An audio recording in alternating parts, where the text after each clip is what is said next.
Thank you पोजी। Bohr atomic model पे based जो चैप्टर एटॉमिक स्ट्रक्चर, ज़्यादातर ये चीज़ें आप केमिस्ट्री में भी कर चुके हैं, लेकिन यहाँ पे you need to be very quick about some specific cases and applications जिनके ऊपर भी ज़्यादातर क्वेश्चंस पूछे जाते हैं। So just we are going to start with hydrogen atom, hydrogen atomic structure and hydrogen spectrum, जिनके ऊपर मैक्सिमम क्वेश्चंस आते हैं। Look on the case I am going to take up over here. Spectral lines and emission spectrum of Bohr model आपने बहुत commonly पढ़ा हुआ है chemistry में, बट फिर भी मैं यहाँ पे क्विकली टेकअप कर रहा हूँ ताकि चीज़ें एक बार दिमाग में सेटल हो जाए। रिवीजन चेकलिस्ट की शॉर्ट नोट्स और आपके एओपी शॉर्ट नोट्स कंबाइन कर लीजिए, एओपी नोटबुक में केसेस को लिस्ट कर लीजिए। A hydrogen atom is excited from ground state to another state with principal quantum number equal to 4. तो number of spectral line in emission spectrum क्या होंगी? तो आपको ये बात पता है, इन एमिशन स्पेक्ट्रम किसी भी दो लाइंस के या दो एनर्जी लेवल्स के ट्रांजिशन से एक फोटोन एमिट होता है which plots a line in spectrum.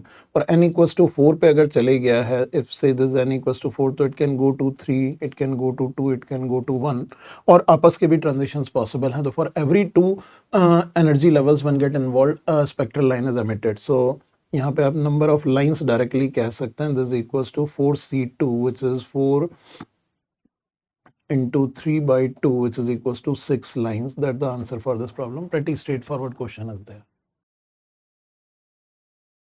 This is another question जिसपे भी अलग अलग तरह से सेम क्वेश्चन पूछा जाता है, that is emission of radiation from higher orbit.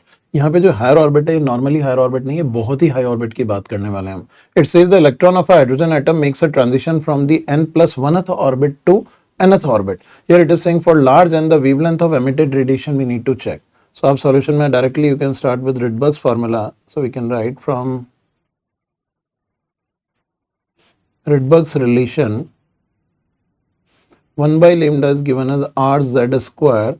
Hydrogen है तो Z1 ले लेंगे, this is 1 by N1 square minus 1 by N2 square. तो ये n+1th orbit to nth orbit जा रहे हैं, it is n square minus 1 by n+1 square. This is the wavelength we need to check. So यहाँ पे आ जाता है 1 by lambda is R. Here it is n+1 whole square minus n square upon n square multiplied by n+1 whole square. So if you open these terms, this gives you r. In denominator you can write it n to power 4, क्योंकि question में यहाँ पे हमको लेना है for large n. So n अगर very very greater than 1 है तो इस 1 को आप नेग्लेक्ट कर सकते हैं, और ऊपर हमारे पास आ जाएगा एक n square will get cancelled out, this 1 plus 2n. This is what we are getting. So lambda will be n to power 4 upon this 1 plus 2n multiplied by r. So यहाँ पे भी 1 को we can neglect compared to n, so this will give you n cube by 2r. That's the value of final answer, the wavelength which is emitted if n is very large.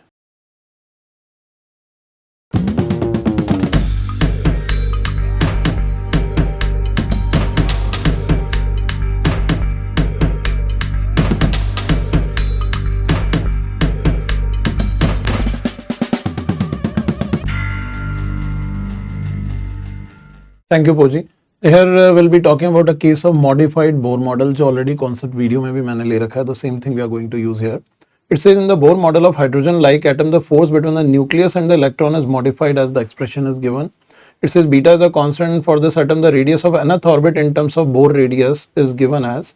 So modified force अगर हम देखें, it is E square by 4 pi epsilon naught 1 by r square plus beta by r cube. So nth orbit के लिए it will be taken as Rn, and this force should be balancing mvn square by Rn.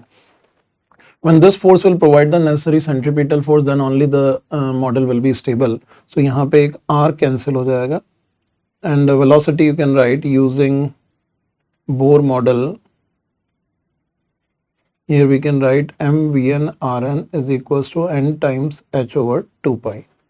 Now in this case, अगर velocity in nth orbit देखा जाए, it is nh over 2 pi m Rn.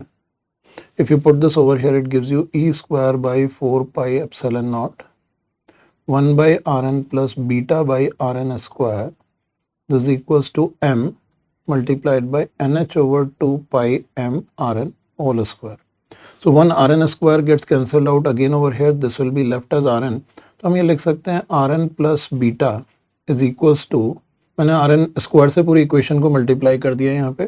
So this is n square h square, एक m यहाँ पे cancel हो जाएगा और 4 भी यहाँ पे कैंसिल हो जाएगा, एक पाई कैंसिल हो जाएगा। So what will be left over is n square h square epsilon not divided by here it will be pi, एक m बचेगा, it is e square. So this is what is left over. And in this situation अगर आप ध्यान से देखें तो h square epsilon naught divided by m pi e square can be written as e naught. So value of Rn we are getting is n square e naught minus beta. That's the answer for this problem. Thank you पूजी.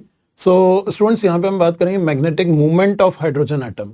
Magnetic movement भी मैं आपको concept video में बता चुका हूँ, but यहाँ पे एक केस लेते हैं क्योंकि same question already JEE main में पूछा गया है. It says if the Bohr model in the Bohr model an electron moves in a circular orbit around the proton, hydrogen atom की बात हो रही है, considering the orbiting electron to be a circular current loop, the magnetic moment of the hydrogen atom when the electron is in nth excited state. तो यहाँ पे सबसे पहली चीज n की जब हम बात करेंगे तो n should be equals to n+1 क्योंकि nth excited state की बात हो रही है.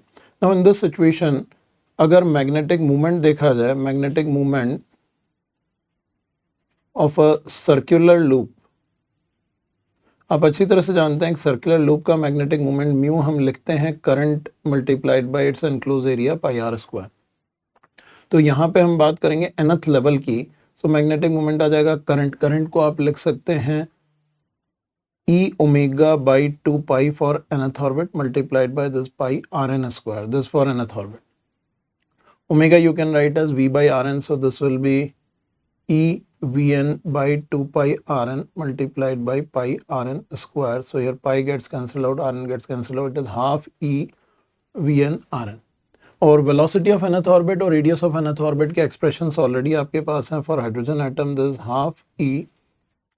Velocity is written as 2 pi k E square upon NH और रेडियस हम लेते हैं this n square h square by 4 pi square k e square n. So these expressions already I have taken up from concept videos. आपको दिमाग में रखना है, टिप्स पे होंगे तो all of you will be able to recall these. यहाँ पे NH कैंसिल हो जाएगा, एक k e square भी कैंसिल हो जाएगा, 2 pi बचेगा, this 2 pi gets cancelled out. So what we are getting for nth orbit is e NH over 4 pi m. That's the answer for this problem.